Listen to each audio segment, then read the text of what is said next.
رسول اللہ صلی اللہ علیہ وسلم نے فرمایا، جو شخص یہ پسند کرے کہ لوگ اس کے سامنے باادب کھڑا ہو تو وہ اپنا ٹھکانہ جہنم میں بنا لے۔ رسول اللہ صلی اللہ علیہ وسلم نے فرمایا، جو کوئی اللہ اور آخرت کے دن پر ایمان رکھتا ہے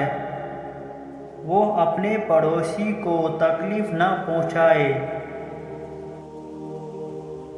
رسول اللہ صلی اللہ علیہ وسلم نے فرمایا،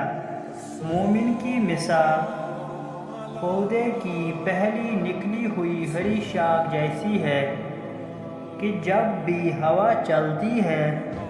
اسے جھکا دیتی ہے، پھر وہ سیدھا ہو کر مصیبت برداشت کرنے میں کامیاب ہو جاتا ہے۔ رسول اللہ صلی اللہ علیہ وسلم نے فرمایا، آدمی بعض اوقات اللہ کی ناراضگی والا ایک لفظ کہہ دیتا ہے، وہ اس میں حرج نہیں سمجھتا، لیکن وہ اتنا بڑا گناہ کا لفظ ہوتا ہے کہ وہ اس کی وجہ سے